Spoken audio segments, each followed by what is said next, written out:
Hello good morning students. आज हम start करेंगे एक्सरसाइज 8.1 का क्वेश्चन नंबर 7। कल तक हम क्वेश्चन नंबर 6 तक कंप्लीट कर चुके हैं। अगर वो बच्चों ने 6 क्वेश्चन तुमने जो कल वाले थे प्रीवियस वीडियो से कर लिए हैं तो आज क्लियर बिल्कुल इजीली तुमसे नेक्स्ट 5 क्वेश्चंस भी हो जाएंगे। ठीक है, तो देखो 7th क्वेश्चन में क्या कह रहा है। 7th क्वेश्चन में कह रहा है if cot theta equal to 7/8 then find the value of this. ये पूरा पहला पार्ट दे रखा है एंड सेकंड पार्ट दे रखा है। ये सबसे पहले तो तुम वही लिख लो, पंडित बद्री प्रसाद हर हर बोले। ये किसकी वैल्यू साइन थीटा, ये किसकी वैल्यू कोस थीटा, ये टेन थीटा, टेन के नीचे होता है कॉट, कोस के नीचे सेक और साइन के नीचे कोसेक। ठीक है, और इनके बीच में डिवाइड का साइन। अब तुमने देखो क्या कह रहा है, सेकंड पार्ट में क्या है cot स्क्वायर थीटा। अब ये देखो सेकंड पार्ट तो वैसे ही हो गया, सेकंड पार्ट कोई बड़ी बात नहीं है, फर्स्ट पार्ट करेंगे ढंग से। सेकंड पार्ट तो देखो cot थीटा नहीं लेके 7/8 cot स्क्वायर थीटा की वैल्यू पूछी है, बस स्क्वायर की पूछी है तो स्क्वायर कर दो। cot थीटा था 7/8 तो cot स्क्वायर थीटा क्या होगा 7/8 का स्क्वायर, 7 का स्क्वायर 49, 8 का स्क्वायर 64। तो सेकंड पार्ट में तो आंसर आ गया 49/64। तो इसको तो मैं रब कर देता हूं पहले सेकंड पार्ट को। एक मिनट, अब यह देखो फर्स्ट पार्ट देखना। फर्स्ट पार्ट में देखो तुम्हें क्या क्या चाहिए, sin थीटा की वैल्यू चाहिए और cos थीटा। जब भी तुम यहां पे वैल्यू पुट करोगे और सॉल्व करने पे आंसर आएगा। अब sin थीटा cos थीटा के लिए फार्मूला क्या होता है, p/h b/h। और cot थीटा तुम्हें दे रखा है 7/8। अभी कल की तरह नहीं हो गया क्या, अब तुम्हें cot थीटा दे दिया 7/8। अब एक चीज ध्यान रखना, कल मैं तुम्हें बार बार कह रहा था कि ट्रायंगल बना के चेक करना कि एंगल, अगर तुम्हारा एंगल सेम हो ना, जैसे कोट के पीछे देखो यहाँ पे थीटा है, यहाँ पे साइन के पीछे भी थीटा है, कोट कोस के पीछे भी थीटा है, तो मतलब जहाँ पे भी एंगल सेम हो फिर बार बार चेक करने की जरूरत नहीं है कि p क्या होगा, b क्या होगा, h क्या होगा। अगर यहाँ पे थीटा के लिए p 8 है और b 7 है तो इस वाले यहाँ पे साइन थीटा के लिए भी p और b क्या रहेंगे, सेम। जैसे देखो मैं क्या कहना चाह रहा हूँ, अगर तुम्हें कोस कोट a की वैल्यू दे रखी है, कुछ भी दे रखी है, इमेजिन कर लो 7/8 और तुमसे पूछते sin a और cos a, तो तुम्हें p और b दोबारा चेक करने की जरूरत नहीं है ट्रायंगल में से, क्योंकि जो इसका p और b होंगे वही यहाँ पे p और b काम आएंगे, क्योंकि एंगल a है, यहाँ भी एंगल a और यहाँ भी एंगल a।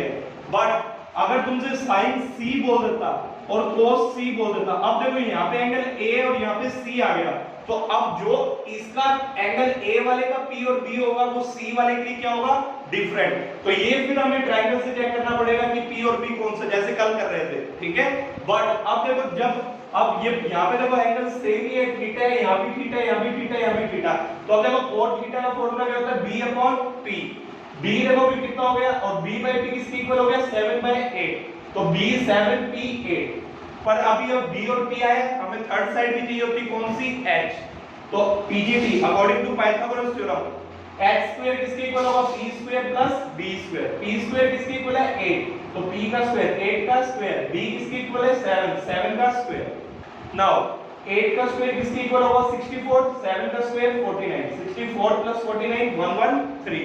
अब यहाँ पे स्क्वायर है, स्क्वायर वहां देंगे क्या हो जाएगा रूट, तो x की वैल्यू आ गई √113। नाउ अब तुम क्वेश्चन पे आओ। अब तुम देखो यहाँ पे sin थीटा है, यहाँ भी sin थीटा है, यहाँ cos थीटा cos थीटा। अब तुम sin थीटा और cos थीटा की वैल्यू निकाल लो पहले। तो sin थीटा का फॉर्मूला p/h, cos थीटा का b/h। अब p देखो किसके इक्वल था 8, b किसके इक्वल था 7, तो b p तो हो गया 8, h हमने निकाला है √113। ऐसे cos थीटा के लिए b कितना हो गया 7, h हो गया √113। अब सिर्फ यहाँ पे वैल्यूज पुट कर दो, sin थीटा की वैल्यू पुट की 8/√113, यहाँ भी sin थीटा की वैल्यू पुट की 8/√113, नीचे cos थीटा की वैल्यू पुट की 7/√113, यहाँ भी 7/√113। अब ध्यान से देखो a प्लस b, ये पूरा b, a minus b, a plus b, a minus b, कोई आइडेंटिटी होती थी क्या, a plus b multiply a minus b किसके इक्वल होता था a square minus b square. a किसको माना 1 को, 1 का स्क्वायर माइनस b इस पूरे को 8/√113 इसका होल का स्क्वायर। ऐसे नीचे 1 स्क्वायर माइनस 7/√113 का स्क्वायर, 1 का स्क्वायर 1, 8 का स्क्वायर 64, रूट का जब भी स्क्वायर करते हैं रूट से स्क्वायर कैंसिल 113 बच गया। ऐसे नीचे देखो 1 का स्क्वायर 1 माइनस 7 का स्क्वायर 49, रूट 113 का स्क्वायर करोगे रूट कैंसिल हो जाएगा 113 बच जाएगा। अब यहाँ पे क्या लोगे एलसीएम, 1 और 113 का एलसीएम क्या होगा 113, तो यहाँ पे 113 माइनस 64 डिवाइड में 113, ऐसे नीचे एलसीएम लोगे 113 यहाँ पे क्या आ जाएगा 113 माइनस 49 और डिवाइड में 113, ये वाली चीज और ये वाली चीज कैंसिल, 113 में 64 माइनस करोगे क्या आएगा 49, 113 में से 49 माइनस करोगे तो क्या आएगा 64, तो तुम्हारा आंसर क्या आ गया इसका 49/64। क्लियर है ये बात सभी को, क्लियर है?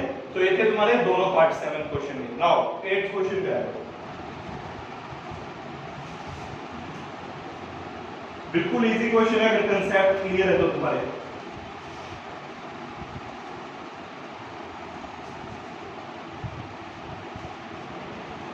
कंसेप्ट ज्यादा क्लियर होंगे अगर कल वाली वीडियो देख रखी है तो। इफ 8th क्वेश्चन में क्या कह रहा है, इफ 3 कोट ए इक्वल है 4k, if 3 cot A equal to 4, अब चेक करके बताओ, check whether 1 minus 10 square A divide में 1 plus 10 square A equal to cos square a minus sin square a।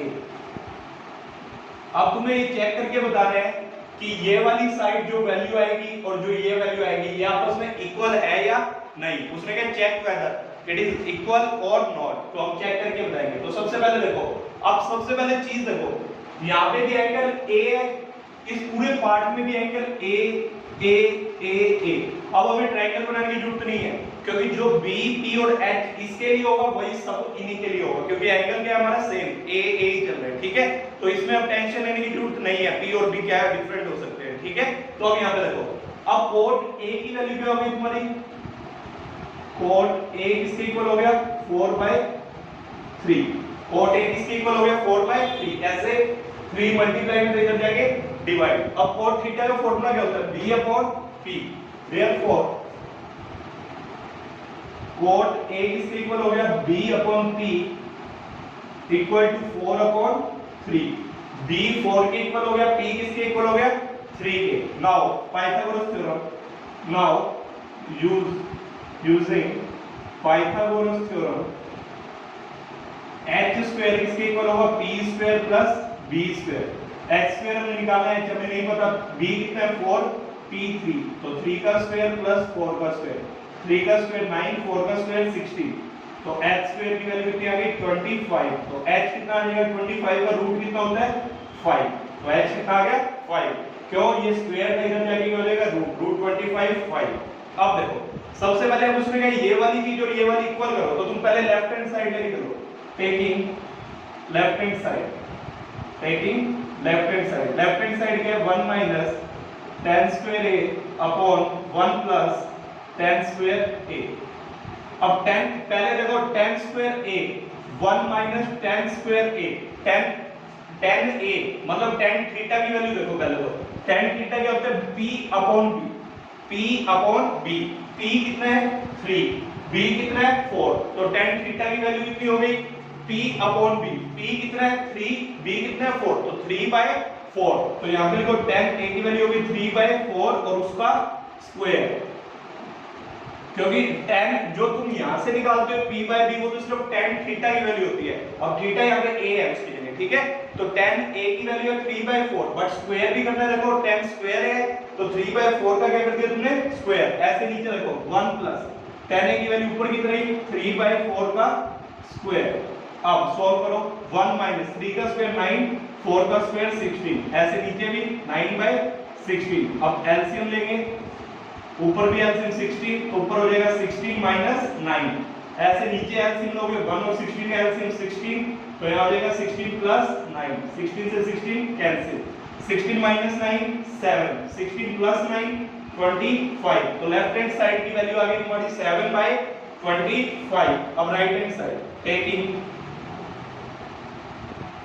Right hand side cos square a minus sin square a। अब cos square a, cos a की value देखो क्या होती है b upon h, b कितना है तुम्हारा 4, h कितना है 5, तो 4/5 का स्क्वायर माइनस साइन का क्या फॉर्मूला होता है, p अपॉन h। p कितना है 3, h 5, तो 3/5। अब देखो 4 का स्क्वायर 16, 5 का स्क्वायर 25, 3 का स्क्वायर 9, 5 का स्क्वायर 25, 25 एलसीएम 16 माइनस 9, तो कितना आ गया 7/25। मतलब लेफ्ट हैंड साइड की वैल्यू भी 7/25 थी, राइट हैंड साइड की value 7/25। So it means left hand side, मैं यहां लिख देता हूं, left hand side equal to right hand side. It means 1 minus tan square a plus upon 1 plus tan square a equal है cos square a minus sin square a। तो उसने कहा था चेक करके बताओ ये इक्वल है या नहीं, तो यस दे आर इक्वल। ठीक है, नाउ क्वेश्चन नंबर 9 पे आ जाओ। ये क्वेश्चन अच्छा है, क्वेश्चन नंबर 9 और 10 ध्यान से समझना, ये बढ़िया क्वेश्चन है।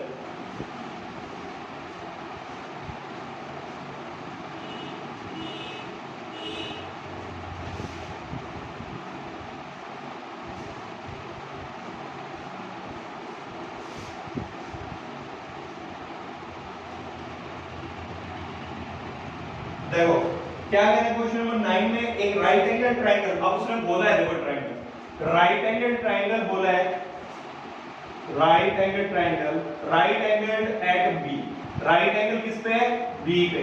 तो अब मर्जी है ए इसको मानो चाहे ए इसको मानो, अगर ए इसको मान लिया तो ये हो जाएगा सी, ए बी सी।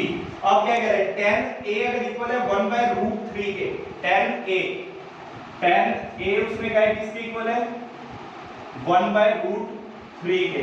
तो फर्स्ट पार्ट में तो बताओ वैल्यू बतानी किसकी, sin a cos c plus cos a sin c।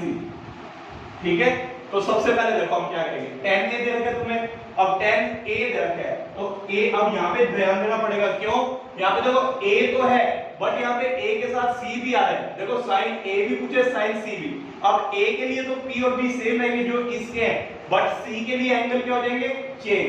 तो इसलिए इस क्वेश्चन में तुम्हें थोड़ा ध्यान देना पड़ेगा, जहां पे भी वैसे भी है ट्रायंगल बने थोड़ा वैसे ध्यान दिया करो, तुम्हारा कभी क्वेश्चन गलत नहीं होगा कि ट्रायंगल के अकॉर्डिंग बनाओगे। अब tan a की बात हुई है, a तुम्हें यहाँ पे दिख रहा है, a पे r लगाओ जैसे मैंने कल बताया था। अब उसके सामने वाली साइड हमेशा क्या होगी, परपेंडिकुलर, ये क्या हो जाएगा बेस। किसके लिए, a के लिए बोल रहा हूँ ये बात, अब सारों के लिए ये बात सेम ही रहेगी। a के लिए परपेंडिकुलर ये है, बेस ये, हाइपोटेन्यूज सेम रहती है सबके लिए। अब tan a का फॉर्मूला क्या होता है, tan का फॉर्मूला पंडित बद्री प्रसाद अगर बोले p/b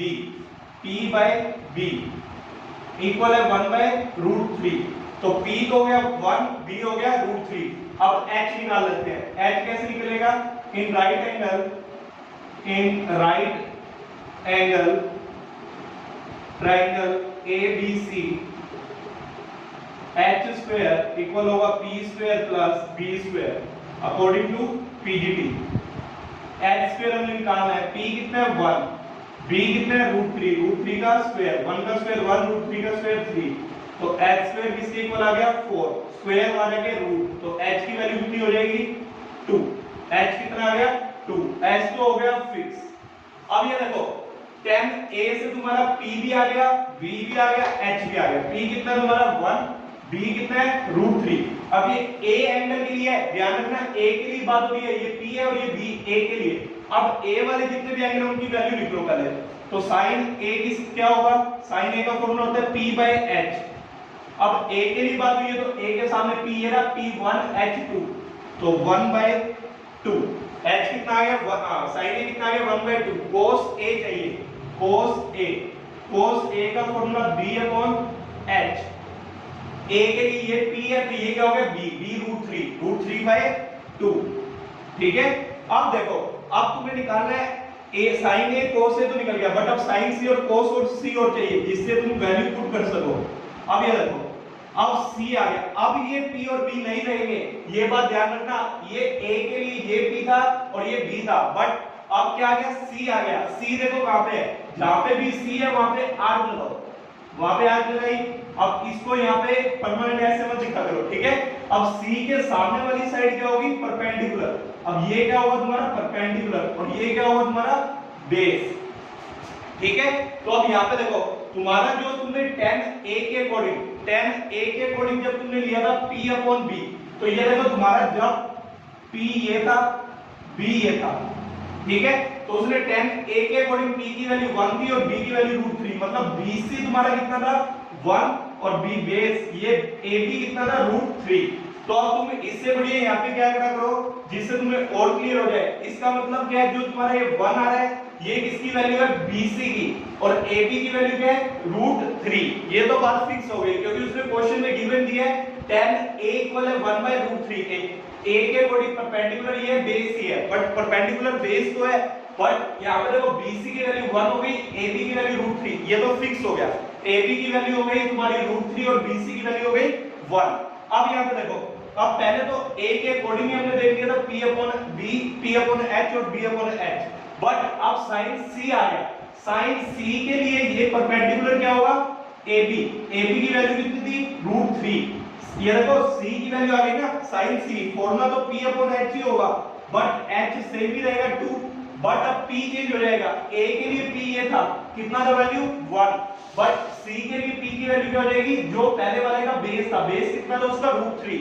साइन C की वैल्यू कितनी हो जाएगी, यहाँ पे देखो C सामने वाला ये परपेंडिकुलर, तो ये वैल्यू कितनी हो गई √3, तो ये आ जाएगा तुम्हारा √3/2। cos C क्या होता है B अपॉन H, H तो सेम ही रहता है 2।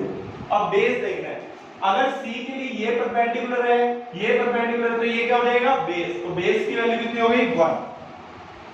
तो ये देखो क्या आ गया, sin A की वैल्यू 1/2, cos A की √3/2, sin C की √3/2, cos C की 1/2। अब यहाँ पे देखना एक चीज डिफरेंस, तुम्हारे दिमाग में क्वेश्चन हो सकता है कि सर tan A की वैल्यू भी 1/√3, ठीक है, तो p/b के इक्वल किया हमने, तो p की वैल्यू आ गई 1, b की वैल्यू आ गई √3।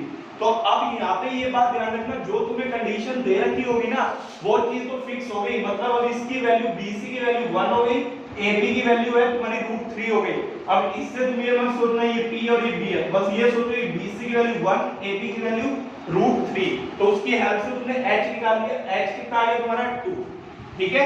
चाहे इसको यहाँ पे ऐसे लिखना करो, जो तुम्हारा P और B 1 और √3 आया है, यहाँ पे इसमें एक लाइन और इंक्लूड कर लेना, इसको लिख लो AC का स्क्वायर इक्वल टू BC का स्क्वायर प्लस AB का स्क्वायर, जिससे तुम्हें पता लग गया BC की वैल्यू कितनी है तुम्हारी 1, AB की √3। अब जब A की बात हुई तो वो परपेंडिकुलर BC था और जो उसका बेस था वो क्या था AB, बेस परपेंडिकुलर तुम्हारा BC, हाइपोटेन्यूज तुम्हारा AC, ठीक है, बेस कितना था BA अपॉन AC।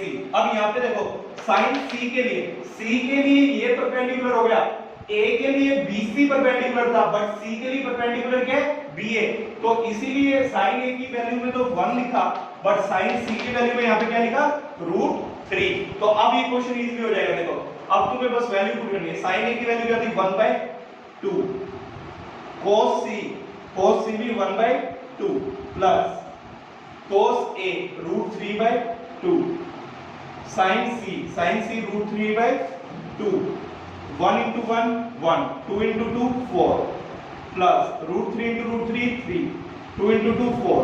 अब एलसीएम लोगे यहाँ पे 4, तो ऊपर आएगा 1 plus 3, 1 plus 3 कितना होगा 4, 4/4, कैंसिल हो गया कितना आ जाएगा 1। तो पहले पार्ट का तुम्हारा आंसर कितना आ गया 1।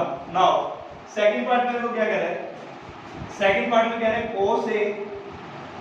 cos C minus sin A sin C, इसकी वैल्यू बताओ। अब तुमने वैल्यू पहले ही निकाल रखी है, cos A कितना था √3/2, cos C 1/2, ये रहा sin A 1/2, sin C √3/2। तो चेक करो यहाँ पे √3 into 1 √3, 2 into 2 4, minus √3 into 1 √3, 2 into 2 4, एक प्लस की सेम वैल्यू एक माइनस की, तो क्या आ जाएगा 0। तो फर्स्ट का आंसर पार्ट का आंसर आ गया 1, सेकंड का आ गया 0। तो इस क्वेश्चन को थोड़ा ढंग से करना, इंपॉर्टेंट क्वेश्चन है ये, क्योंकि इसी से सारे कांसेप्ट क्लियर हो जाएंगे तुम्हारे क्वेश्चन से, जितने भी तुमने प्रीवियस पार्ट के से अकेले क्वेश्चन से तुम्हें सब समझ आ जाएगा, ठीक है। नाउ क्वेश्चन नंबर आ जाओ 10 पे, मोस्ट इंपॉर्टेंट क्वेश्चन।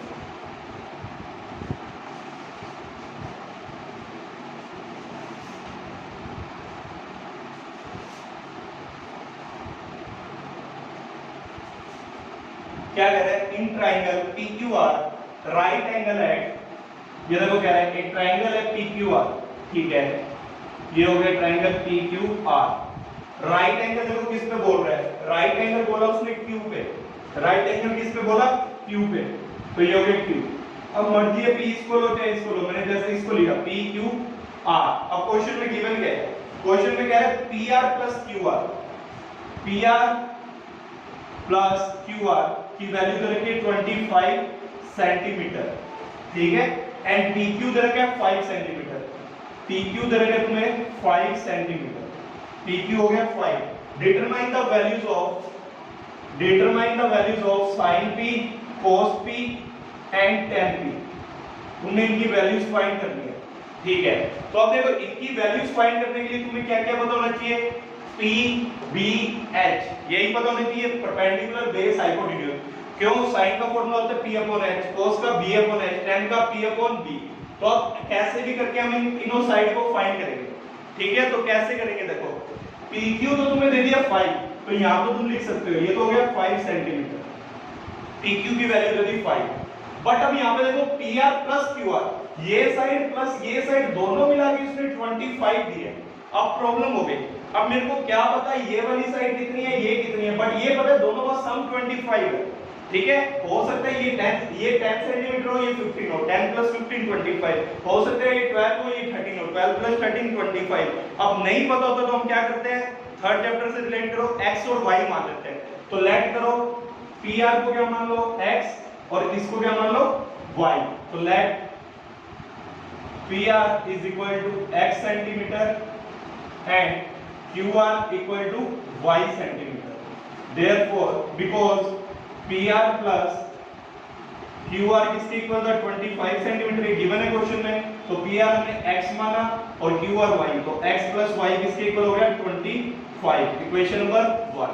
अब एक चीज देखो, अब तुम्हें ना कभी भी कुछ ना दिखे, एक चीज हमेशा जरूर ध्यान रखती है, राइट एंगल देखते ही पता लग जाता है पीजीटी लगेगी। तो हम क्या करेंगे, ट्रायंगल देखते पीजीटी लगाओ, इन राइट एंगल ट्रायंगल, इन right angle triangle P Q R, तुम्हारा जो पी आर स्क्वायर है वो किसके इक्वल होगा, P Q square plus Q R square. P R square किसके है, x, तो x का स्क्वायर, पी क्यू की वैल्यू कितनी है 5, 5 का स्क्वायर, क्यू आर की वैल्यू कितनी है y, तो y का स्क्वायर, तो x का स्क्वायर x स्क्वायर, 5 का स्क्वायर 25, y का स्क्वायर y स्क्वायर। अब ये देखो मेरे को x और y की वैल्यू निकालने के लिए अब यहाँ पे दो वेरिएबल आ गए, बट मैं इनको पहले एक वेरिएबल में कन्वर्ट करना चाहूंगा, क्योंकि एक वेरिएबल में कन्वर्ट होगी चीज जब भी तुम कुछ फाइंड कर सकते हो। तो देखो यहाँ पे इक्वेशन नंबर फर्स्ट में से तुम यहाँ से एक उसकी वेरिएबल की फाइंड कर लो वैल्यू, जैसे मैं x की करता हूँ, तो x की वैल्यू क्या हो जाएगी 25 माइनस y, इसको कह दो इक्वेशन नंबर 1। पुट, फिर लिख दो put value of x from equation 1। तो देखो क्या होगा, x की जगह 25 माइनस y, 25 माइनस y उसका होल स्क्वायर, क्योंकि x का होल स्क्वायर था, 25 प्लस y स्क्वायर। अब यहाँ पे आइडेंटिटी कौन सी लगेगी, a माइनस b का whole square, a minus b का whole square, a square plus b square minus 2ab, a square 25 का square 625 plus b square by का square plus y square minus 2ab, 2 into 25 50, 50 into y 55, तो minus 50y equal to 25 plus y square. अब ये देखो plus का y square इधर है, plus का y स्क्वायर, ये प्लस वाला इधर जाएगा minus, y square minus y square 0, तो ये कैंसिल, ये प्लस 25 इधर जाके minus 625 minus 25 600 minus 50y equal to 0, ये माइनस के इधर आगे प्लस। अब ये 50 मल्टीप्लाई में उधर जाके डिवाइड, तो y कितना हो जाएगा 600 by 50, 15 0 से 0 कैंसिल, 5 12 y 12 आ गया, तो y की वैल्यू कितनी आ गई 12। नाउ इक्वेशन 1 किसके इक्वल थी, because x is equal to 25 minus y, तो x की वैल्यू कितनी आ जाएगी 25 minus 12, तो y कितना है 12, तो y माइनस 12 आ गया, तो x कितना आ जाएगा 13, मतलब x की वैल्यू 13 आ गई, y की वैल्यू कितनी आ गई 12। ठीक है, देखो कैसे किया, पहले तुम्हें pr plus qr दे रखा था, अब pr plus qr हमें नहीं पता कितना कितना होगा, तो pr तुमने pr को x माना qr को y, तो x plus y 25 हो गया। फिर जब एक्स वाई माना तो राइट एंगल ट्रायंगल देखते हमने पाइथागोरस लगा दी, बट यहाँ पे आके फिर हम फंस गए भाई, दो वेरिएबल हो गए, अब इसको एक में कन्वर्ट करो। तो एक में कन्वर्ट करने के लिए इक्वेशन बनाई थी, तो इसको यहाँ पे यूज कर लिया। तो यहाँ से y की वैल्यू आई, फिर यहाँ y पुट किया तो इसकी वैल्यू आ गई x की। अब तो कुछ मर्जी निकालो। अब बच्चे क्या गलती करते हैं मैं बताता हूँ, यहाँ तक छोड़ाते हैं क्वेश्चन को, x और y की निकाल के सोचते हैं हमारा तो क्वेश्चन कंप्लीट हो गया, इतनी बड़ी बात निकाल दी हमने x 13 और y 12। तो भाई ये ऐसा नहीं है कि x 13 y 12 निकालना तो तुम्हारा क्वेश्चन कंप्लीट हो गया। तुम्हें कंप्लीट कहाँ पे होगा, sin p cos p tan p निकालना है। अब p ये है तुम्हारा, p के सामने ये परपेंडिकुलर, तो ये परपेंडिकुलर की वैल्यू है, ये बेस की, और ये किसकी है, हाइपोटेन्यूज। तो sin p, p का formula perpendicular upon hypotenuse, cos p, cos का फॉर्मूला जो होता है base upon hypotenuse, tan p, tan का फॉर्मूला जो होता है p अपॉन b। p देखो यहाँ पे कितना है 12, हाइपोटेन्यूज 13, यहाँ पे बेस देखो कितना है 5, तो 5/13, परपेंडिकुलर 12, बेस 5, तो 12/5। तो ये तुम्हारा आंसर था, ठीक है। ये तुमने फाइंड करना था sin p cos p and tan p। तो तुम्हारा आंसर क्या आ गया, 12/13, 5/13 एंड 12/5। क्लियर है। नाउ 10 क्वेश्चन तक तुम पहले यहां तक कंप्लीट करना, मैं इसी के बेसिस पे तुम्हें कई क्वेश्चन दे देता हूं जो तुम ट्राई करके देखना।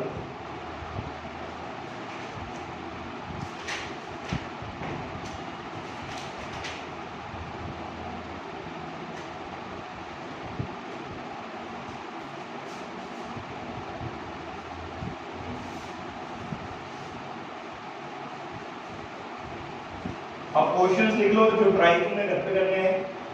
इन triangle PQR, right angle at Q,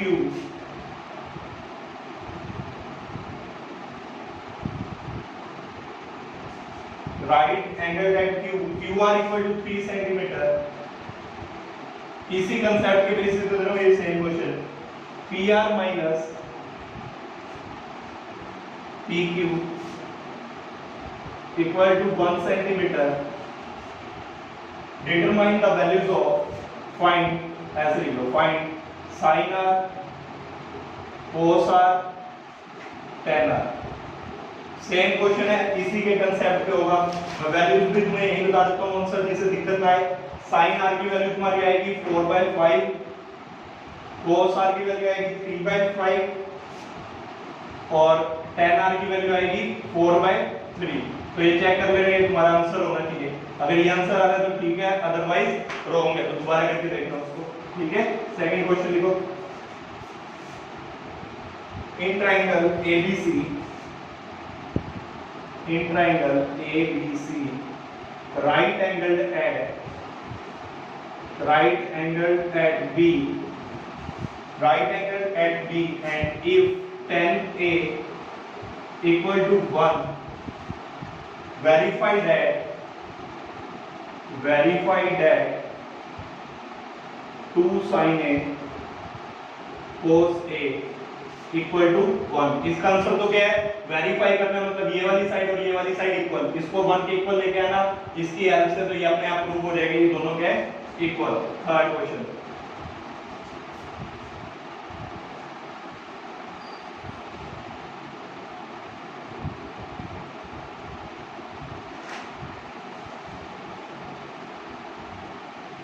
if tan A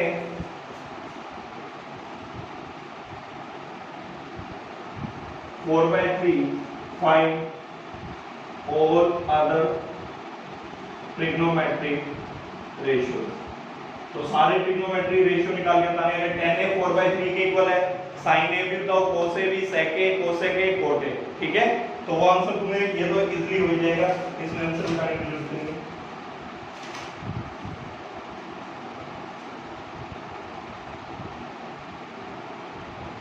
If fourth question already low, if tan theta equal to, if 7 tan theta equal to 4, then find the value of, then find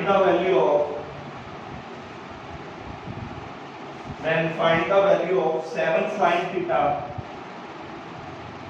minus 3 cos theta divide में 7 sin theta plus 3 cos theta.